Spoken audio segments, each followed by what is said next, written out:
The call came from Lahore at 3:26 in the morning. The Pope's secretary almost let it ring. Then he saw the country code.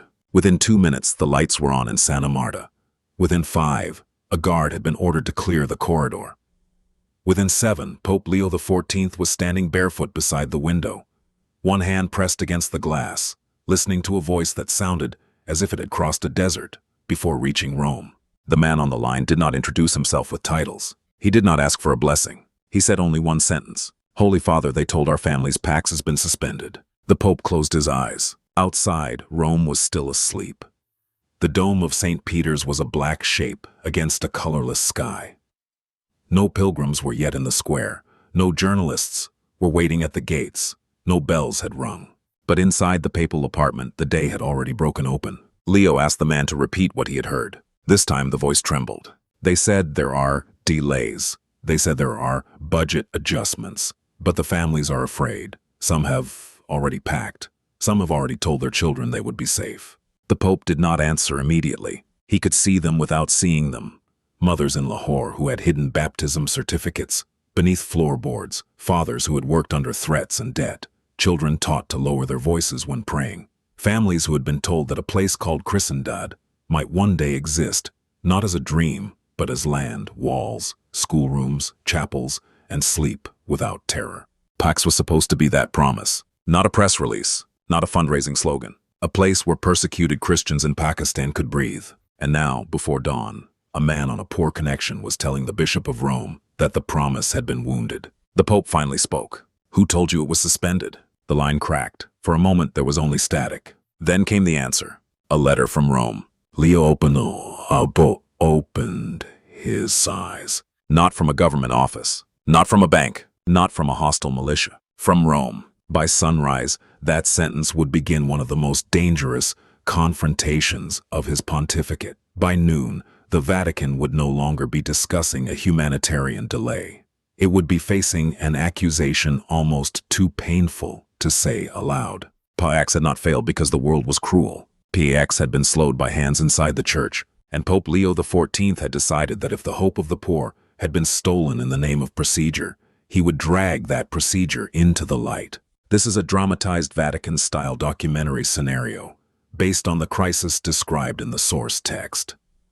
It follows the style of a cinematic investigation, not a verified news report.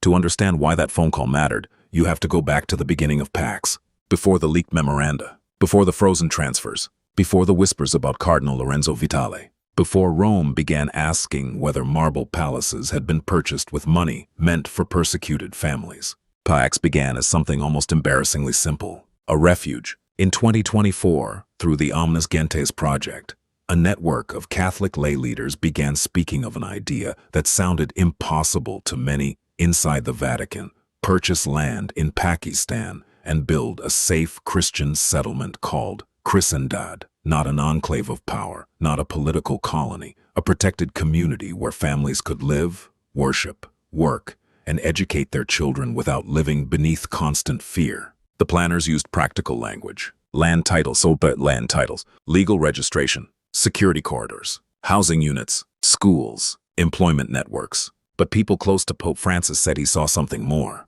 He saw a parable, a wounded church taking a real risk for real people. Francis had spent years warning that the church could not speak of mercy while remaining comfortably distant from those crushed by poverty and persecution. Pax, talk to him, was mercy with walls and doors. It was theology made livable. It was a promise that the persecuted would not be used only as examples in homilies, then forgotten when the offering baskets were emptied. When he first heard the proposal, he reportedly touched the map of Pakistan and said, "If the world builds camps for fear, Christians must build homes for hope." That sentence circulated quietly among those involved. It was never meant to be marketing. It became a vow. For Christian families in Pakistan, Pax was not an abstraction. It meant the possibility that a father would not have to choose between work and safety. It meant a mother could teach her child the sign of the cross without checking whether the window was open. It meant a teenage girl could walk to school wearing a small cross and not feel that her necklace had become a target. That was why the project attracted both devotion and suspicion. Hope always does. Inside the Vatican, some saw PAX as a necessary act of courage. Others saw an administrative nightmare. Land in Pakistan meant diplomacy. Diplomacy meant pressure. Pressure meant money. Money meant risk, and risk in the Curia is often translated into delay. Francis knew that. He had seen projects die in committees before. He had watched language soften until action disappeared. He knew that prudence could sometimes become the polite name for cowardice. So, he blessed PAX publicly enough that no one could pretend it was merely private enthusiasm. He called it a seed. He called it a work of mercy. He called it a sign that the Church must never abandon those who carry the name of Christ under threat. Then came the transition. A new pontificate, a new pope, a new set of fears. When Leo XIV was elected, many assumed PAX would be reviewed, paused, corrected, or folded into a larger department. Projects tied to previous popes often suffer that fate. They become symbolic inheritances, honored in speeches, starved in practice. But Leo surprised them. In his first private briefing on PAX, he did not ask whether the project was popular. He asked, "How many families have been moved?" An aide gave a number. Leo asked, "How many remain in danger?" No one answered quickly. That silence told him everything. From that day, PAX became more than a file in the Secretariat. It became the test of whether Francis's words about the poor would remain language or become shelter. Leo XIV was not Francis in temperament. He was quieter, more watchful, less likely to improvise. He did not govern by emotional spectacle. He observed, gathered, waited, and then moved with a force that surprised those who confused silence with hesitation. He had served communities on the margins. He knew how bureaucracy sounds to the poor. It sounds like doors closing. It sounds like next month. It sounds like be patient, spoken by people who sleep safely. So when PAX began to slow, he noticed. At first, the explanations were ordinary. Additional review, local complications, regulatory questions, security assessment, budget realignment. No one sentence sounded criminal. That was the danger. Sabotage rarely enters wearing a mask. It enters as process. It enters as caution. It enters as an email asking for one more signature. By late autumn, PAX had begun bleeding time. A land transfer did not close. A relocation payment stalled. A legal opinion vanished from the shared archive. A scheduled report was postponed. A visiting delegation from Pakistan waited 3 days for a meeting that had been confirmed twice and then quietly canceled. No one called it sabotage. Not yet. But Leo XIV began writing dates in a small black notebook he carried after evening prayer. November 8th, transfer delayed. November 12th, security review duplicated. November 16th, Pakistani families notified prematurely. November 21st, budget line frozen. November 25th, unclear authority. He wrote no accusations, only pattern, because the Pope knew an old truth about Rome. 1 delay can be incompetence. 3 delays can be fear. 7 delays with the same effect are no longer accidents. Then came the phone call from Lahore. That was when the pattern received a human voice. By 6:10 that morning, Leo had summoned 3 people to Santa Marta. Monsignor Paolo Reni from the Secretariat, Sister Miriam Afshin, a Pakistani religious who had been advising the project, and Elena Marchi, a lay auditor with a reputation for asking questions in rooms designed to avoid answers. They arrived expecting concern. They found a pope already past concern. Leo stood at the window, fully dressed now, the black notebook open on a narrow side table. He said, "I need the complete PAX chain of authorization by noon." Monsignor Reni hesitated. "Holy Father, that will involve several offices." Leo turned. "Then several offices will answer." Sister Miriam said nothing. Her face carried the exhaustion of someone who had translated too many promises for people who could not afford disappointment. Elena Marchi asked the only question that mattered. "Do you want an administrative review or a forensic audit?" The room tightened. A pope can ask for clarification quietly. A forensic audit is a declaration of war. Leo looked at the notebook. "I want to know whether the hope of the poor was delayed by incompetence, fear, or theft." There it was. The third word. The one no one in the Vatican likes to speak before breakfast. Theft. Not always theft in envelopes. Not always cash in suitcases. Sometimes theft is misdirection. Sometimes it is money reclassified, restricted, parked in accounts, converted into assets. protected by signatures, hidden beneath phrases like cultural patrimony or pastoral infrastructure. Pax, Leo suspected, had not simply been delayed. It had been redirected. By noon, the first documents began arriving. Some came from departments that cooperated quickly. Others arrived incomplete. A few did not arrive at all. Elena Marchi noticed the missing pieces before anyone else. She laid the records across a long table in a Vatican conference room that had once hosted diplomatic meetings with heads of state. Now it held printed transfers, budget requests, legal approvals, and invoices with numbers circled in pencil. One line troubled her. Funds allocated for emergency relocation support had been placed temporarily under a cultural pastoral property vehicle. That phrase meant nothing to ordinary people. It meant everything to an auditor. Money intended for urgent human protection had been routed through an entity able to purchase and hold real estate in Europe. Rome, Milan.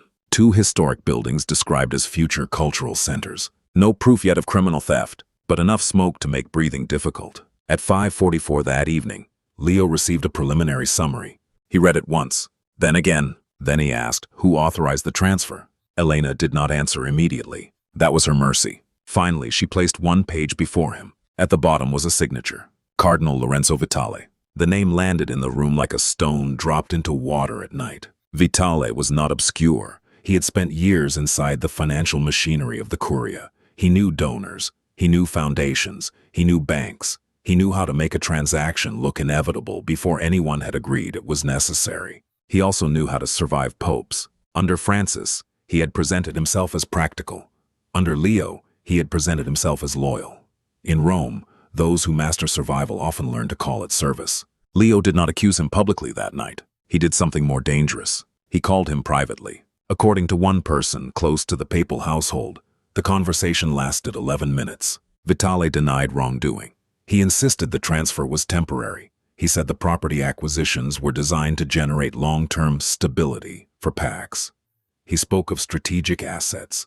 He spoke of institutional sustainability. He spoke fluently, as men in power often do when they hope language can outpace conscience. Leo listened. Then he asked one question. Did the families in Lahore know their safety was being converted into strategy? Silence. That silence did not prove guilt, but it revealed distance. The distance between men who discuss risk and people who live inside it. The next morning, the Vatican tried to contain the situation with a familiar phrase. The matter was under review. But the world no longer wanted phrases. It wanted names. The leak came 48 hours later. A memorandum appeared first in an Italian paper, then in a German outlet, then across Catholic media in 3 languages. The document was short, just a few pages, but explosive. It suggested that funds linked to Pax had been redirected toward property purchases in Rome and Milan. The final page bore the signature of Cardinal Vitale. Within an hour, the Vatican press office was surrounded. Within 2, #Pax no se vende was trending across Latin America. Within 3, Christian families in Pakistan were being interviewed by cameras they had never asked to face. A mother in Lahore stood beside a wall streaked with dust and said, "They told us there would be a place. Now they say the money bought buildings in Europe. Are our children less important than stones?" That sentence did what documents could not. It made the scandal visible, because corruption becomes real to the world only when a human face stands beside it. That evening, in St. Peter's Square, a small group of pilgrims gathered with candles. They were not organized by a movement. They carried no expensive banners. Someone had written on cardboard, "The hope of Pakistan is not for sale." Another sign said, "Pax belongs to the poor." A third said only, "Tell us the truth." Inside the Vatican, officials argued over whether the Pope should speak. Some warned that public words would inflame the scandal. Others argued that silence would look like guilt. A few suggested a commission, a delay, a careful statement thanking all parties for patience. Leo heard them out. Then he said, "The poor have been patient for centuries. Do not ask them to be patient with our shadows." The next morning, he entered the Clementine Hall without ceremony. This time, there was no document placed on a table, no theatrical seal, no red folder. Only a microphone, a glass of water, and the faces of men who knew that the Pope was no longer asking for internal clarification. He was speaking to the Church. He began quietly. At 3:26 in the morning, a Christian man in Lahore called Rome because his family had heard that Pax had stopped. The hall was still. No pope should need a poor man to tell him that a promise has been broken. But sometimes, the poor become the only alarm bell the church still hears. Several bishops lowered their eyes. Leo continued, "PAX was not created to decorate our speeches. It was created because persecuted families needed land, safety, work, school, prayer, and the dignity of waking up without fear." His voice sharpened. If funds marked for their protection were redirected for prestige, investment, or institutional comfort, then this is not mismanagement, it is betrayal. The word moved through the hall like a blade. Betray. Betrayal. He had crossed the line from administrative concern to moral judgment. Then came the sentence that would travel everywhere. Robbing PAX is robbing the poor. And when the poor are robbed by those who speak in the name of Christ, Christ is crucified again in their flesh. No one applauded, not because they disagreed, because the sentence was too heavy for applause. Leo did not name Cardinal Vitale. Not yet. He did not need to. The name was already on every screen outside the hall. But he did announce what no one in the financial offices believed he would dare announce. Today, I order a full independent audit of all funds connected to PAX, including all entities, foundations, property vehicles, and intermediaries that touched the project. The audit will be conducted by an international body outside the Vatican's administrative chain. Its conclusions will be made public. A cardinal near the front visibly stiffened. An older Monsignor whispered, "Public?" Leo heard him. "Yes," the Pope said, turning slightly. "Public, because secrecy has had its chance." That line broke the room. Not with noise, with fear. The Vatican is not afraid of sin. It has dealt with sin for 2,000 years. It is afraid of records, names, transfers, dates, accounts that cannot be explained without admitting who benefited from darkness. Leo knew this, and that was why he kept going. Transparency is not a concession to modernity. It is obedience to the gospel. The church does not own the goods entrusted to her. She holds them in trust for Christ, and Christ is found first in the wounded, the hungry, the persecuted, and the poor. He paused. If we cannot tell the poor where their money went, we have no right to ask the world to believe our preaching. That was the theological center of the speech. Not accounting. Credibility. The church could survive losing money. It could survive losing buildings. It could survive losing face. What it could not survive, Leo implied, was telling the persecuted to trust Rome, while Rome protected itself from the truth. After the address, reactions came in waves. In Pakistan, the first response was prayer. At Sacred Heart Cathedral, in Lahore, families gathered before sunset. Candles were placed in rows along the floor. A priest read the Pope's words slowly, in Urdu. When he reached the line about the poor being robbed, several women began to cry. One of them, a mother named Nadia Masi, told a local reporter, "We do not need Rome to be perfect. We need Rome to remember us." In Karachi, young Christians painted Pax Vive on a wall near a church courtyard. In a village outside Faisalabad, a catechist held up his phone so 20 families could watch a translated clip of the Pope. The signal froze twice. No one left.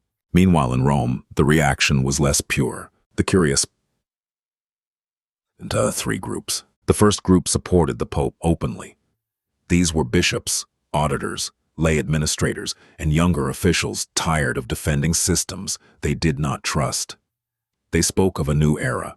They used words like purification, reform, accountability. The second group stayed silent. These were the professionals of survival. They would not defend Vitale, but they would not defend Leo too loudly either. They were waiting to see which way the marble cracked. The third group was afraid, and afraid men in Rome often become dangerous. Their arguments came quickly. An independent audit would expose internal complexity to hostile media. It would give ammunition to anti-Catholic governments. It would frighten donors. It would destabilize diplomatic relations. It would humiliate the Holy See. Leo listened to each concern in a closed meeting 2 days after the speech. Then he answered with one of the coldest lines of his pontificate. The poor were already humiliated. We are only afraid that the powerful may now feel what they made others carry. According to witnesses, no one spoke for several seconds. Cardinal Vitale requested a private audience. Leo granted it. The meeting lasted 27 minutes. No official transcript was released, but 3 details leaked. Vitale argued that the financial structure was legal. He insisted that long-term property investments could have supported PACs in the future. He warned that making the audit public would create a global scandal. The Pope replied, "A scandal is not created when truth is revealed. It is created when truth is betrayed." Then Leo asked for Vitale's resignation from all PACs-related oversight pending investigation. Vitale refused to resign voluntarily. By evening, the Vatican announced that the cardinal had been relieved of his responsibilities connected to PACs and placed under administrative review. It was not a conviction. It was worse for the old system. It was a signal. Rank would not protect anyone from the audit. The next 48 hours were chaos. Catholic media called it the most significant financial transparency move in modern Vatican history. Secular media called it a civil war. In the Curia, some progressive commentators praised the Pope as the heir of Francis's dream of a poor church. Some traditional voices warned that he was surrendering the church to secular scrutiny. Diplomats spoke carefully. Donors asked questions. Banks prepared statements. And in the middle of all of it, the family's PAX was meant to serve, kept asking simpler questions. Will we move? Will our children be safe? Was the land really bought? Will Christendad still exist? That contrast haunted Leo. While Rome debated governance, Pakistani families debated whether to stay hidden. On the fourth night after the audit announcement, the Pope went to a small chapel in Santa Marta. No cameras, no secretary, no photographer. He carried no official papers, only a list of names Sister Miriam had given him, families enrolled in the first phase of PAX. He read each name aloud, not quickly, like a litany. After the final name, he remained kneeling for nearly 20 minutes. When he returned to his room, he wrote 3 words in the black notebook. No more shadows. Those words became the internal title of the next phase. No more shadows meant that PAX would not be protected by secrecy. It would be protected by truth.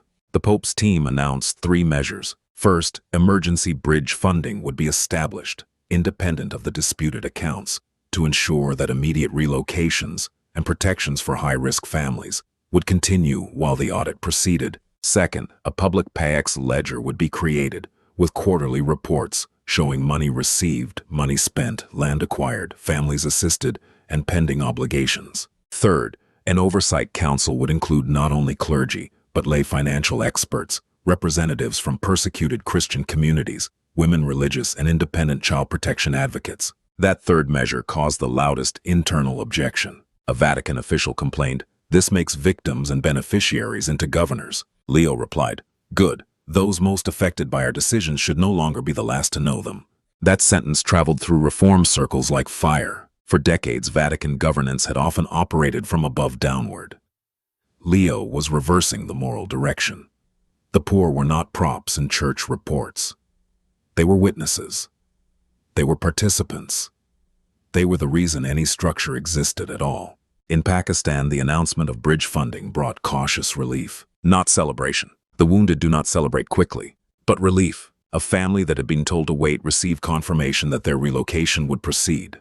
A group of workers trapped in exploitative conditions were moved into temporary housing. A local Catholic school received emergency support after threats increased when the PAX controversy became public. A small piece of land, connected to the first phase of Christendad, was verified and placed under protected administration. Each act was modest, but after betrayal, modest acts become sacraments of trust. In Rome, the audit began. Boxes arrived, servers were imaged, contracts were scanned, emails were preserved. One by one, the financial paths around PAX were reconstructed. Money flowed from donors to foundations, from foundations to holding entities, from holding entities toward property vehicles, and from those vehicles toward buildings whose connection to persecuted families seemed increasingly abstract. Not every transaction was corrupt. Some were genuinely confused. Some were poorly documented. Some were designed under assumptions that may have been legal, but pastorally disastrous. But a pattern emerged. The closer money moved to vulnerable families, the more obstacles appeared. The closer it moved to European assets, the smoother the machinery became. Elena Marchi summarized it in one brutal sentence during a closed session. The system knew how to buy buildings faster than it knew how to protect children. Leo repeated that line private. Not because it sounded good, because it sounded true. The interim audit report, released publicly 6 weeks later, did not declare the whole project fraudulent. That mattered. Leo refused to turn the investigation into theater.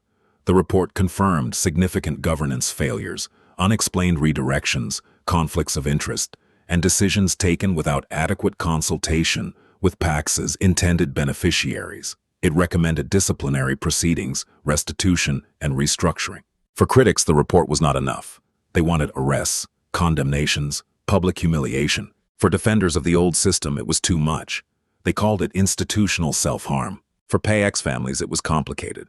Truth rarely arrives clean. But the report did one thing no Vatican statement had done before. It admitted that the poor had been failed. Not vaguely, not poetically, specifically. And because the admission was specific, repentance could finally become specific too. Leo XIV ordered that every euro diverted away from Pax's urgent mission, without clear authorization, be traced and, where possible, restored. He also established a restitution fund supported by Vatican reserves, donors who agreed to renewed transparency, and liquidated non-essential assets. That phrase, non-essential assets, caused another tremor. Which assets were non-essential? A guest house in Rome used twice a year, an art property maintained for prestige, a building purchased under cultural language but left empty. Leo answered during a homily at St. Peter's, "Anything we cannot defend in front of a hungry child is not essential." That was the line that made his opponents understand how far he was willing to go. The Pope was not merely saving Pax, he was redefining ecclesial property, not as possession, as accountability. The theological debate deepened quickly. Universities published essays. Bishops issued pastoral notes. Some theologians argued that Leo was developing the Church's social teaching into a more concrete discipline of transparency. Others warned against reducing the Church's mission to humanitarian efficiency. Leo rejected that false choice. During a meeting with religious superiors, he said, "Prayer without accountability becomes perfume over decay. Accountability without prayer comes management without soul. The Church needs both incense and clean hands." The phrase was later painted on a wall outside a Catholic school in Manila. Inside the Vatican, the resistance evolved. The first tactic had been silence. The second had been fear. The third was theology. Some critics argued that exposing Vatican finances to secular auditors violated the sovereignty of the Holy See. Others insisted that scandalizing the faithful by revealing internal failures would harm evangelization. A few suggested that Leo's insistence on transparency reflected a worldly obsession with institutional credibility. The Pope answered in writing. In a short apostolic letter titled Lux Pauperum, the Light of the Poor, he wrote, "The Church's sovereignty does not exist to hide the truth. It exists so that the Church may serve the truth freely." He continued, "Scandal is not healed by concealment. It is healed by conversion, and conversion begins when the hidden thing is brought before Christ." The letter became the charter of the Pax Reform. It established that any Vatican-supported project for vulnerable communities must publish financial summaries, beneficiary protections, external oversight arrangements, and complaint channels. It required that representatives of the served communities be included in evaluation. It mandated that emergency funds for persecuted or endangered groups could not be reclassified into long-term investments without explicit papal-level approval and independent review. For ordinary Catholics, some of that language sounded technical. For the Vatican financial class, it sounded revolutionary. For persecuted Christians, it sounded like someone had finally built a lock on the door through which their hope had been stolen. The global reaction only grew. In Buenos Aires, a group of young Catholics held a nighttime vigil with signs reading, "Francis planted, Leo protects." In Madrid, lay leaders demanded similar transparency in diocesan foundations. In New York, Catholic donors began asking for public ledgers before giving to large institutional campaigns. In Nairobi, a bishop announced that his diocese would publish quarterly project accounts in communion with the spirit of Pax. In Manila, catechists taught children to pray for the families of Christendad. And in Lahore, the word Pax was written on doors, not as a brand, as a prayer. The media, as always, chose its angles. Some framed Leo as a reformer pope at war with corruption. Others described him as reckless, willing to damage the church's financial credibility to preserve a symbolic project. A few accused him of using PACs to consolidate power over the Curia. But the deepest reaction was not in newspapers. It was in confessions, parish halls, family kitchens, and WhatsApp groups where ordinary Catholics asked one another a question that had become unavoidable. If the church says she serves the poor, can she show us how? That question began changing behavior. Not everywhere, not quickly, but enough to matter. A parish in Colombia published its annual accounts on the church door. A school in Peru created a scholarship fund with parent oversight. A religious community in Italy invited former beneficiaries into governance. A diocese in Canada reviewed investments connected to institutions accused of labor exploitation. A small parish in Kerala began ending finance council meetings by reading Matthew 25 aloud. Leo did not command all of this directly. PACs had become contagious. That frightened some people more than the audit. Because an audit can be contained, a converted imagination cannot. Meanwhile, Cardinal Vitale's future remained uncertain. The investigation did not allow the church to reduce everything to one villain. That was tempting, and many wanted it. But the audit showed something more uncomfortable. Vitale may have authorized key transfers, but the culture that allowed him to do so was wider than one man. Committees had looked away. Advisors had softened language. Banks had processed. Offices had lied. People had told themselves that long-term strategy justified short-term abandonment. Leo refused to let the Vatican cleanse itself by sacrificing one name and leaving the system intact. In a closed meeting, he said, "A scapegoat is not reform. A scapegoat is the old system's final trick." Disciplinary processes continued. Vitale lost influence. Others were removed, reassigned, or placed under investigation. But Leo's larger target was not simply punishment. It was conversion of structure. He wanted a church where the poor would no longer need leaks to learn the truth. The climax came on the first World Day of Prayer for PACs. It began in Pakistan before Rome woke. In Lahore, families gathered before dawn. In Karachi, a chapel filled beyond capacity. In Islamabad, a small group prayed behind locked doors. In villages where public Christian symbols could invite hostility, people prayed quietly in homes, whispering the Our Father, in rooms lit by phone screens and candles. Then the prayer moved west. India, the Philippines, Kenya, Rome, Madrid, Dublin, New York, Bogota, Buenos Aires. For 24 hours, PACs became not a Vatican initiative but a global act of remembrance. The names of persecuted families were read aloud. Collections were taken only through newly transparent channels. Parishes received short instructions explaining that charity, without accountability, wounds the poor a second time. At sunset in Rome, St. Peter's Square filled with people holding small white candles. Leo XIV appeared not from the central balcony, but at ground level. That mattered. He walked slowly through the square, stopping near a group of Pakistani Christians, holding a hand-painted sign. "We are still waiting, but we are not alone."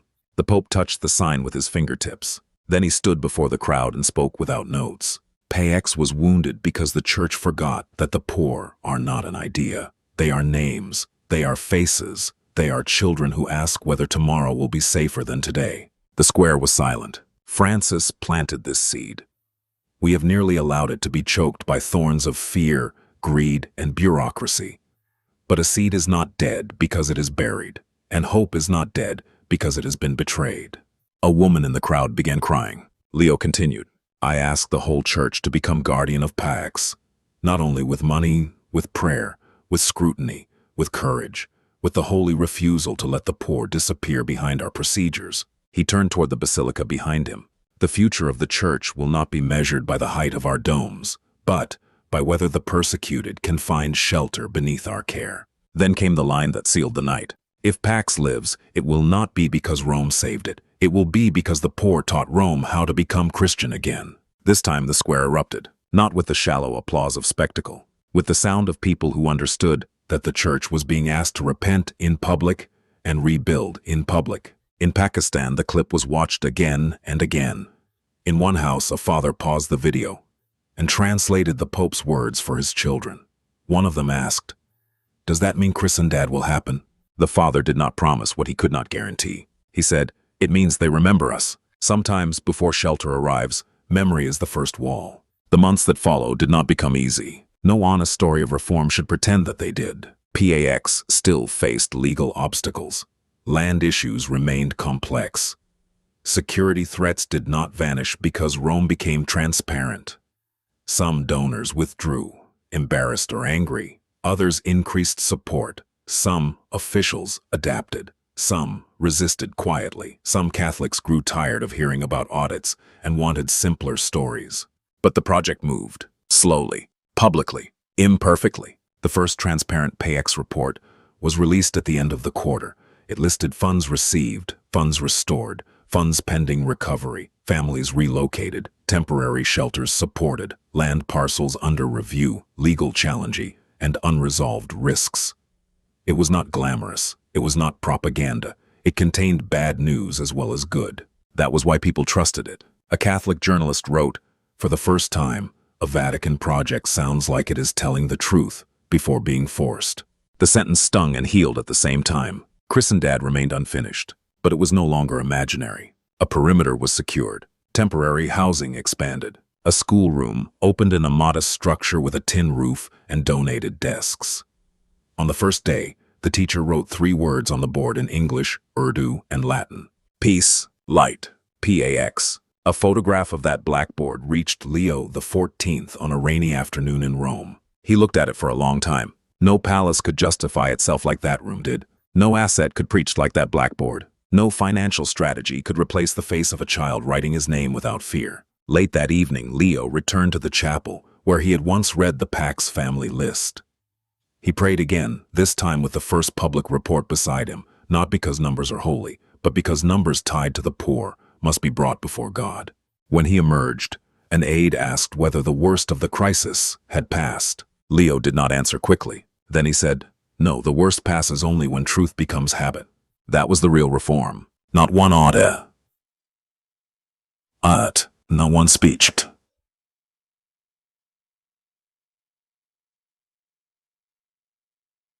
Not one exposure.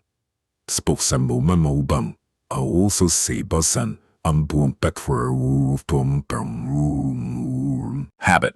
A church learning to tell the truth before the leak, to protect the poor before the scandal, to count money as if Christ were reading the ledger. And that is why the story of PAX did not end with Cardinal Vitale, or a memorandum, or a crisis in the Curia. It became a mirror. Every Catholic institution could see itself in it. Every parish account, every foundation, every school, every movement that spoke of the poor while protecting comfort. Every donor who wanted holiness without accountability. Every official who thought procedure could excuse delay, when delay placed lives at risk. PAX asked the church one question: what are the poor worth when no camera is watching? For Pope Leo XIV, the answer had to become visible. Visible in ledgers, visible in land, visible in families moved, visible in money restored, visible in signatures that could be questioned, visible in a church unafraid of light. At the end of the final report's first page, Leo asked that one sentence be printed in bold. Not from a theologian, not from a curial decree, from the mother in Lahore whose words had pierced Rome at the beginning. We do not need Rome to be perfect. We need Rome to remember us. That became the moral heart of PAX. Not perfection, memory. A church that remembers the persecuted will move money differently. A church that remembers the poor will build differently. A church that remembers Christ and the wounded will govern differently. And a church that forgets them may keep its palaces, its rituals, its titles, and its accounts. But it will have misplaced its soul. So now I want to ask you directly, what should the church do when a project for the poor is threatened from within? Should every Catholic institution publish its accounts? Should the poor have a voice in decisions made in their name? Tell us what you think in the comments. Tell us where you are watching from. Share this story with someone who believes the church must choose light over shadows. And remember the line that changed everything. The church does not fear the light. Only corruption does. PAX began as a seed. It was wounded by betrayal. It survived because the poor cried out. And if it continues to live, it will not simply build a city in Pakistan. It may help rebuild the credibility of Rome.